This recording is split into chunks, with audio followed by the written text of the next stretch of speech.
பரலோகத்தில் தேவனுடைய ஆலயம். அப்பொழுது பரலோகத்தில் தேவனுடைய ஆலயம் திறக்கப்பட்டது. அவருடைய ஆலயத்திலே அவருடைய உடன்படிக்கையின் பெட்டி காணப்பட்டது. அப்பொழுது மின்னல்களும் சத்தங்களும் இடி முழக்கங்களும் பூமி அதிர்ச்சியும் பெருங்கல் மழையும் உண்டாயின. பரலோகத்தில் தேவனுடைய ஆலயம் திறக்கப்பட்டதை யோவான் தரிசிக்கிறார். தேவனுடைய ஆலயத்திலே அவருடைய உடன்படிக்கையின் பெட்டி இருக்கிறது. இந்த பெட்டி இருக்கிற இடம் கர்த்தருடைய மகா பரிசுத்த ஸ்தலம். உடன்படிக்கை பெட்டியில் கர்த்தருடைய கட்டளை பலகைகள் வைக்கப்பட்டிருக்கிறது.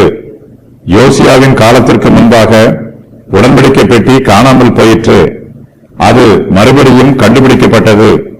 அதுபோல அந்தி கிறிஸ்துவனுடைய ஆட்சி காலத்தில் தேவனுடைய உடன்படிக்கை பெட்டி எங்கு இருக்கும் என்று தெரியாது.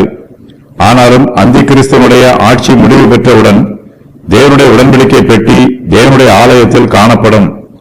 அந்தி கிறிஸ்துவனுடைய ஆட்சி காலத்தில் தேவனுடைய பிரமாணத்திற்கு பதிலாக அந்தி கிறிஸ்துவின் பிரமாணமே அமுலில் இருக்கும்.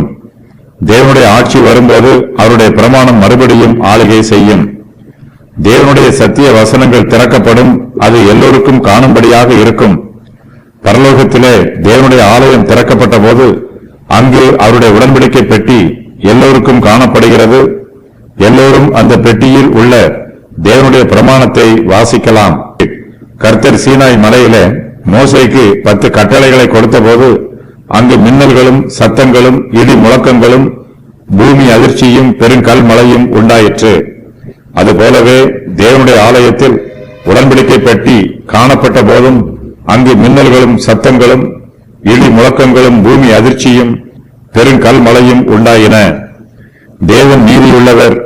அவர் பயங்கரமான கிரியைகளை நடப்பிக்கிறவர். தேவனுடைய பரிசுத்த ஆலயத்திலே ஏறெடுக்கப்படுகிற எல்லா வேண்டுதல்களுக்கும் விண்ணப்பங்களுக்கும் செவி கொடுக்கிறவர். கர்த்தர் பெரியவர். இப்போது பரலோகத்தில் தேவனுடைய ஆலயம் திறக்கப்பட்டிருக்கிறது.